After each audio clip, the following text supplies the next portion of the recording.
ప్రజలు సుప్రీమసీలో ఉన్నప్పుడు వాళ్ళని అణిచివేత ధోరణి కానీ భయానికి గురి చేయటం కానీ స్వేచ్ఛను హరించడం కానీ ఒక మాటలో చెప్పాలంటే ప్రాథమిక హక్కులు అనేవి వారు స్వేచ్ఛగా అనుభవిస్తూ ఉన్న 75 సంవత్సరాల తర్వాత ఎక్కడైనా దానికి విఘాతం కలిగితే దాన్ని తట్టుకోలేరు. ఆ తట్టుకోలేని సమయంలో దాన్ని ఆ బాధను కానీ దాన్ని వెలుబుచ్చడానికి కానీ వాళ్ళకు ఒక విండో ఒక ఒక దారి కనిపించాలి. ఆ దారి రోజువారీ కార్యక్రమంలో కనిపించినప్పుడు వాళ్ళు కనిపించేది ఓటేసేటప్పుడే కనిపిస్తుంది. సో అప్పుడు కనిపించలేదు కాబట్టి ఓటేసేటప్పుడు వాళ్ళు దాన్ని చూపించి వద్దు మారాలి పోవాలి అనేటువంటి ఒక భావంతో వేశారు. అందువల్ల 19 ఒక ఎక్స్ట్రీమ్ అనుకుంటే 24 ఇంకా ఎక్స్ట్రీమ్ అయిపోవడానికి కారణం. సో అది పాజిటివ్ రావాలని వేసింది, ఇది నెగిటివ్ పోవాలని వేసింది. అందువల్ల మనకు ఆ ఎక్స్ట్రీమ్స్ కనిపించాయి. అంటే అంత సఫికేషన్ ఏమొచ్చిందండి ప్రజలకి? మీరు అంటున్నట్టు అంత సఫికేషన్ ఏ రూపంలో వచ్చింది అసలు? యాక్చువల్గా ఒక విత్తనం అనేది పడిన తర్వాత ఇక అది పెరిగి వృక్షం అవడానికి చాలా కారణాలు ఉంటాయి. ఆకులు కొమ్మలు ఉన్నట్టుగా కూడా దీనికి కూడా ఇది మొదటగా చెప్పుకోవాలంటే అంటే ఒక భయం అనేది క్రియేట్ చేశారండి. నేను పాదయాత్ర చేస్తున్నాను, 2729 కిలోమీటర్లు నడిచాను. సో వేల గ్రామాల్లో లక్షల మంది జనాలను కలిశాను. ఆ సందర్భంలో వాళ్ళకున్నటువంటి సమస్యలు అనేకమైనటువంటి సమస్యలు ఈ పాదయాత్రలో తీసుకొచ్చారు. ఒకవైపు ప్రభుత్వం ఏం చెప్తుంది, అప్పటికే 2 లక్షల కోట్లు డీబీటీ ద్వారా ఇచ్చామని ప్రభుత్వం ప్రకటిస్తూ వస్తుంది. మరి ఇన్ని లక్షల కోట్లు ప్రజలకు డబ్బు అందిస్తూ ఉన్న క్రమంలో ప్రాథమిక అవసరాలు తీరక, అంటే ఇంటికి స్థలం లేక, ఇల్లు లేక, మంచినీరు లేక, సరైన రోడ్డు లేక, సరైన పారిశుద్ధ్యం లేక, ఒక డ్రైనేజ్ లేక అవస్థపడుతున్న గ్రామాలు వాళ్ళ అవస్థలు ఇన్నన్ని కాదు. ఒక స్వయంగా నేను కళ్ళతో చూశాను కాబట్టి నేను చెప్పగలుగుతున్నాను విత్ ఆల్ ప్రూఫ్స్. మరి లక్షల కోట్ల రూపాయలు వెచ్చిస్తూ ప్రాథమిక అవసరాలు తీర్చలేనప్పుడు అసంతృప్తి అనేటువంటిది ఏ విధంగా వస్తుంది? అంతకుముందు ప్రభుత్వం మీద కూడా అలాంటి అసంతృప్తి ఉంది కాబట్టి ఈయనకి అవకాశం ఇచ్చున్నారు. మరి ఇక్కడ కూడా కేవలం డబ్బు పంచినంత మాత్రాన అవస్థలు పోవు అన్న విషయాన్ని గ్రహించాలి ఎవరైనా. అంటే విజయ్ కుమార్ గారు, అంటే మీరు ప్లానింగ్ డిపార్ట్మెంట్తో పాటు అనేక డిపార్ట్మెంట్లు చూశారు. అంటే ముఖ్యమంత్రికి మీలాంటి విజయ్ కుమార్ లాంటి అధికారులు చాలామంది చుట్టూ ఉంటారు వ్యవస్థలో. మరి జరుగుతున్న లోపాన్ని కావచ్చు, లేకపోతే అది ఆ సఫికేషన్ ప్రజలు పడుతున్నారు దాన్ని గుర్తించలేదా, గుర్తించి చెప్పలేదా? అంటే ఏం జరిగి ఉంటుంది? అంటే అది ఒక్క కారణంతో జరిగింది కాదు. కొన్ని విషయాలు అంటే ఇప్పుడు నాలాంటి వారు చెప్పడం అనేది జరిగింది. నేనైతే నేరుగా చెప్పేవాడిని ఏదన్నా కూడా. సీఎంకి జగన్మోహన్ రెడ్డి. ఎస్, అంటే అలాంటి వెసులుబాటు కూడా ఆయన నాకు ఇచ్చారు. అంటే ఏదైనా విషయం ఉంటే చెప్పడానికి అవకాశం ఇచ్చేవారు, నేను చెప్పేవాడిని. కొన్ని తీసుకునేవారు, కొన్ని తీసుకోవడానికి అక్కడ సందర్భం అనుకూలించక మరి ఏదో రీజన్స్ ఏవైనా ఉండొచ్చు. అది ఆయన నిర్ణయం. దాని గురించి తప్పు ఒప్పులు మాట్లాడేది అయితే ఏమీ లేదు. కాకపోతే అధికారంలో ఉన్నప్పుడు మనం చాలా విధాలుగా మన చుట్టూ ప్రభావితం చేస్తూ ఉంటాయి. అధికారం లేనప్పుడు మన ఆలోచన విధానం ఒక రకంగా ఉంటుంది, వచ్చిన తర్వాత ఒక రకంగా ఉంటుంది.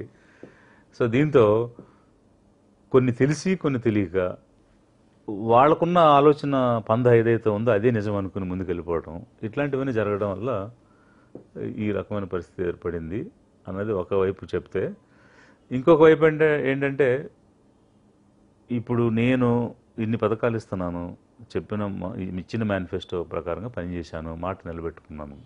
కాబట్టి మాట నిలబెట్టుకున్నప్పుడు నాకేస్తారా, మాట ఇచ్చి నిలబడలేని వాళ్ళు కొట్టేస్తారా అనేటువంటి ఆలోచనలో కూడా అతను వెళ్ళడం జరిగింది. ఆ ఒక్క ఆలోచన సరిపోదు కదా. ఇప్పుడు మనము ఇచ్చినవి ఏమిటి, దాని ఫలితాలు ఏమిటి, ప్రజలు ఏమనుకుంటున్నారు, ఎక్కడ లోపం ఉంది అనేది నిరంతరంగా చెక్ చేసుకుని దాన్ని సరిదిద్దుకుంటూ ముందుకు వెళ్తూ ఉంటే అప్పుడు మళ్ళీ మనకు అవకాశాలు రావడానికి ఉంటుంది. బట్ మన ఆలోచన కరెక్ట్ అని దాని మీదే నిలబడి ముందుకు వెళ్తే అది కరెక్టా కాదని చెక్ చేసుకునే పరిస్థితి ఉండాలి కదా. అంటే మీలాంటి అధికారులకి చెప్పే స్వేచ్ఛ ఉండేదండి అసలు? డెఫినెట్గా ఉంది. అంటే చెప్పడానికి అడ్డమేమి లేదు, బట్ చెప్పేవాళ్ళు చొరవ తీసుకోరు. ఎందుకు తీసుకోరంటే ఇప్పుడు మీకు నచ్చని విషయం చెప్తే దానివల్ల మనకున్న ఈక్వేషన్ దెబ్బతింటుంది కదా అన్న భావంతో ఉంటాం కదా. సాధారణంగా అధికారులందరూ మనకెందుకు వచ్చిందిలే అనేది ఒక రకం అయితే, చెప్పిన కాడి నుంచి మళ్ళీ మన మీద ఏమి నెగిటివ్ వస్తుంది అనేది రెండు అయితే, మన ఇబ్బంది మనకు అనవసరంగా ఇబ్బంది వస్తుందేమో అనేది మూడోది. ఇట్లాంటి రకరకాల కారణాలతోటి ఇక ఎందుకులే మన పని ఏదో మనం చేసుకుని పోదాం అనే విధానం కొంతమంది ఉంటారు. తీరా చెప్పినాక మన మీద ఏమైనా నెగిటివ్ ఫీలింగ్ డెవలప్ అవుద్దామో అని ఆలోచించేవాళ్ళు కొంతమంది ఉంటారు. ఇలా రకరకాలుగా. అంటే నేనెందుకు అంటే మొదటి నుంచి ప్రజల శ్రేయస్సు అనేటువంటి ఒక ఆలోచనతో ఉన్నప్పుడు అక్కడ ప్రజలు కష్టపడుతున్నారు, ఇబ్బంది పడుతున్నారు అన్నప్పుడు అది చెప్పాలి కదా, నిర్ణయం చేసే వ్యక్తికి చెప్పాలి కదా, చెప్పకపోతే ఇక్కడుండి మనం తప్పు కదా అనేటువంటి భావన. అంటే example house sites 1 cent 1.5 cent అని వాళ్ళు ఒక డెసిషన్ తీసుకున్నారు. నేను చెప్పాను, సార్ 1 సెంట్ చాలా తక్కువ, చాలా ఇబ్బంది పడతారు.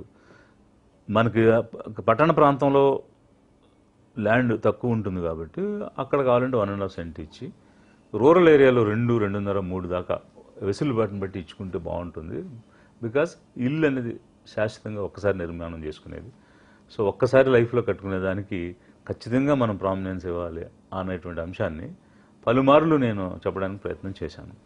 అంటే ఇప్పుడు బడ్జెట్ 30 లక్షల పట్టాలు ఇవ్వాలంటే ఎన్ని వేల కోట్లు కావాలి. సో రాష్ట్ర వ్యాప్తంగా అంటే ఒక్క వ్యక్తి ఒక్క స్థలం గురించి ఆలోచించేటప్పుడు రాష్ట్ర వ్యాప్తంగా మనకున్న బడ్జెట్ కానీ దానికి కావాల్సిన నిధులు కానీ అవి కూడా మనం ఆలోచించాలి కదా అనేటువంటి డిస్కషన్ జరిగేదన్నమాట. ఓకే. సో అంటే ఇప్పుడు అలా చెప్పినంత మాత్రాన ఇతను ఏదో మనకు నెగిటివ్గా మాట్లాడుతున్నాడు అనుకుంటాడని మనం భయపడితే ఎవరు ఇబ్బంది పడతారు? ప్రజలు ఇబ్బంది పడతారు. ప్రజలు పడే ఇబ్బందిని మనం తీసుకెళ్ళలేకపోతే మనం ఫెయిల్ అవుతాం కదా. నేను ఆ దృక్పథంతో చూసి మాట్లాడేవాడిని. సార్, సివిల్ సర్వెంట్లకు సంబంధించి మనం అక్కడ రాజశేఖర రెడ్డి గవర్నమెంట్ దగ్గర నుంచి అనేక దేశవ్యాప్తంగా చూస్తున్నాం. ఎందుకంటే అధికారులు అంటే ఒక ప్రభుత్వం వస్తే ఆ ప్రభుత్వానికి అనుకూలంగా చేసిన నిర్ణయాలు కావచ్చు, లేకపోతే వాళ్ళపైన ఏదైనా ఆశించి చేసిన నిర్ణయాలు కావచ్చు, ఇంకా ఇంకా ఇంకా పెద్దగా మాట్లాడితే వాళ్ళకి తొత్తులుగా మారిపోయిన పరిస్థితి కావచ్చు. ఎందుకు ఉంటుంది అంటే రూల్ టు రూల్ ఎందుకు ఒక సివిల్ సర్వెంట్ స్థాయి అంటే దేశంలోని అత్యున్నత సర్వీస్లో ఉండి మీరు ఎందుకు చేయలేకపోతున్నారు? అంటే ఇక్కడ ప్రతి వ్యవస్థలో కూడా అంటే ఇప్పుడు టు ఎర్ర్ ఈజ్ హ్యూమన్ అని ఒక ప్రొవర్బ్ ఉంది. అంటే మనుషులన్న తర్వాత చిన్న చిన్న తప్పులు జరుగుతూ ఉంటాయి, అది సహజంగా జరుగుతాయి అనేది ఉంది. అయితే ప్రతి వ్యవస్థలోనూ ఒక 5%, 10% తేడాగా ఉండేటువంటి పరిస్థితి ఉంటుంది. కానీ ఓవరాల్గా మనం చూసినప్పుడు ఒక గుడ్ ఇంటెన్షన్తో ఒక ప్రభుత్వాది నేత మనకి చెప్తున్నప్పుడు అది మాలిఫైడ్ ఇంటెన్షనా బానిఫైడ్ ఇంటెన్షనా అనేది మనం చూస్తూ అది బానిఫైడ్ ఇంటెన్షన్ అన్నప్పుడు దాన్ని తీసుకెళ్ళడానికి ప్రయత్నం చేస్తాం. దీని వెనక మాలిఫైడిస్ ఉంది అన్నప్పుడు మనం వెనకాడతాము, ధైర్యం చెయ్యం. కొన్ని సందర్భాల్లో ఏంటంటే ఏదో మైనర్ పర్సంటేజ్ ఎవరైనా ఒత్తిడి చేస్తే వాళ్ళకున్నటువంటి మానసిక పరిస్థితిలో జరిగి ఉండొచ్చు. కానీ బట్ ఐఏఎస్ అనేటువంటి సర్వీసు చాలా ప్రెస్టీజియస్ సర్వీసు. స్వతంత్రంగా ఆలోచించి స్వతంత్రంగా నిర్ణయం చేయగలిగి ధైర్యంగా పనిచేయగలిగేటువంటి వాళ్ళే ఉన్నారు. మన ఆంధ్రప్రదేశ్ క్యాడర్ కూడా ఆ పేరు ఉంది ఇండియాలో. సో అందువల్ల ప్రభుత్వానికి ఏ ప్రభుత్వం వస్తే ఆ వైపు తిరిగిపోతారు, వాళ్ళ వైపు పనిచేస్తారా అనేటువంటిది తప్పు. అది సరైనటువంటి ఆలోచన కాదు. కేవలం ఆ ప్రభుత్వంలో ఉన్న ప్రభుత్వాది నేతలు ఎవరైతే ఉన్నారో వారు ఇచ్చేటువంటి ఆలోచనని జనాలకు తీసుకెళ్లే క్రమంలో చేసేటువంటి పనులు తప్ప ఇది సొంతంగా చేసేది కాదు. అది ఏదో వాళ్ళకి లోనైపోయి పనిచేసేటువంటిది అయితే కాదు. అందువల్ల ఈ రోజుకి కూడా ఏదైనా ప్రాబ్లం వచ్చిందంటే ఐఏఎస్ ఆఫీసర్ని పెట్టండి అని అనడానికి కారణం అదే. అంటే ఇంకోటి ఇప్పుడు 2024లో మీరు చెప్తున్నట్టు దేశంలో ఒక చర్చకి దారి తీసిన రిజల్ట్ వచ్చింది మనకి ఏపీలో. మీరు ప్లానింగ్ డిపార్ట్మెంట్లో ఉన్నారు. సేమ్ ఏదైతే ఆ పథకాలు కావచ్చు, లేకపోతే వాటి పేర్లు మార్చవచ్చు, లేకపోతే వాటికంటే ₹1, ₹2 ఎక్కువ ఇవ్వచ్చు. కానీ అదే రూట్లో నడుస్తున్న ఈ ప్రభుత్వంలోన భవిష్యత్తు ఎలా ఉండబోతుంది? అంటే దాన్ని ఎక్కడ కంటిన్యూషన్ చేయాల్సిందే తప్ప వీటిని ఎక్కడ స్టాప్ చేసే పరిస్థితి కనిపించడం లేదు. మీరు ఎలా జడ్జ్ చేస్తారు దీన్ని? అంటే ఇది అసలు ఫస్ట్ ఆఫ్ ఆల్ బ్రెజిల్ అనేటువంటి దేశంలో బాల్సా ఫ్యామిలీ అని ఒక ప్రోగ్రామ్ స్టార్ట్ చేశారు. అదేంటంటే పిల్లల్ని స్కూల్కి పంపించాలి, అలా పంపించకుండా వాళ్ళు చైల్డ్ లేబర్గా వెళ్ళిపోతున్నారు. అందుకు వాళ్ళకి డైరెక్ట్ బెనిఫిట్ ట్రాన్స్ఫర్ కింద కొంత కాంపెన్సేషన్ కింద కొంత అమౌంట్ ఇస్తే వాళ్ళు వేజ్కి వెళ్తున్నారు కాబట్టి అప్పుడు ఆ పని మానేసి బడికి వస్తారని అది స్టార్ట్ చేశారు. ఆ విధంగా డీబీటీ అనే ప్రోగ్రాము మన ప్రపంచవ్యాప్తంగా ఫేమస్ అయింది. అది ఎక్కడైతే ఒక కన్జంప్షన్ నీడ్స్ ఫుల్ఫిల్ చేసుకోలేకపోతున్నారో, అంటే కన్జంప్షన్ నీడ్స్ అంటే ఇప్పుడు వాళ్ళ సంపాదన వాళ్ళు తిని బ్రతకడానికే సరిపోవడం లేదు. అలాంటి చోట వాళ్ళు బ్రతకడానికి కావాల్సిన సపోర్ట్ ఇవ్వడం అన్నది వాళ్ళు మొదలుపెట్టారు. అలాంటి సపోర్ట్ వరకు ఈ డీబీటీ అనేది చేయొచ్చు. ఈ విభజనలో ఏమైపోయిందంటే అట్టడుగున్నటువంటి వర్గాలు కొన్ని ఉన్నాయి. షెడ్యూల్ ట్రైబ్స్ కానీ, షెడ్యూల్ కాస్ట్ కానీ, మోస్ట్ బ్యాక్వర్డ్ క్లాసెస్, అంటే ఈ వృత్తి పనులు చేసుకున్నటువంటి కమ్మరి, కొమ్మరి, మంగలి, కంసాలి, వీళ్ళందరూ కూడా, వీళ్ళెవ్వరికీ కూడా సరైనటువంటి ఆస్తులు లేవు, ఆదాయాలు లేవు. వాళ్ళకి మనం ఏదైనా ఒక పథకం ద్వారా అందించాలనుకున్నప్పుడు వాళ్ళకి విరివిగా అందించాలి, బాగున్న వాళ్ళకి అవసరమైనటువంటి రీతిగా అందించాలి.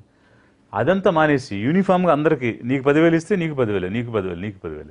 ఇప్పుడు ₹1,00,000 సంపాదించేవాడికి 10,000 ఇచ్చి, రోజుకి నెలకు 1,000 సంపాదించేవాడికి 10,000 ఇస్తే ఇతనికి ₹1,10,000 అవుతుంది, వాళ్ళకి 10,100 అవుతుంది. ఆ గ్యాప్ అలాగే ఉండిపోతుంది కదా. దాన్ని బ్రిడ్జ్ చేద్దామని ప్రయత్నం చేయడం లేదు. అందువల్ల ఈ విధానం తప్పు. ఇది మారాలి. పేదలకు ఆస్తులు ఇవ్వాలి, ఆదాయం వచ్చే మార్గాలు ఇవ్వాలి. డబ్బు పంచిపెట్టడం వల్ల పేదరికం పోదు. 2.5 లక్షల కోట్లు గత ప్రభుత్వం డీబీటీ ఇచ్చింది. 2.5 లక్షల కోట్లు ఇచ్చారు. కనీసం 2,500 కుటుంబాలైనా పేదరికం నుంచి బయటపడ్డాయా? పడలేదు. ఒక్క కుటుంబం కూడా రాలేదు. ఎందుకు రాలేదంటే నువ్వు సంవత్సరానికి 15,000 ఇచ్చింటే 5 సంవత్సరాల 75,000 ఇచ్చిన 2 నెలలకే ఖర్చు అయిపోయినాయి. నువ్వు పైకి వచ్చే మార్గం ఎక్కడుంది? నువ్వు కనీసం ఈ 2.5 లక్షల కోట్లు నువ్వు 2 కోట్ల మందికి ఇచ్చిండుంటే, అది ఒక్కొక్కరికి 1,00,000 ఇచ్చుంటే దాంతో ఏదో ఒక రూపంలో వాళ్ళు ఏదో చిన్న వ్యాపారం చేసి ఉండేవారేమో. మనం వీళ్ళు ఎదగాలి, స్వతంత్రులు కావాలి, వాళ్ళు స్వతంత్రులుగా జీవించాలి, ఆత్మగౌరవంతో బ్రతకాలన్న విధానం మనది. సో అక్కడ ఐడియాలజికల్ క్లాష్ ఉంది ఇప్పుడున్న పార్టీలకి మా పార్టీ.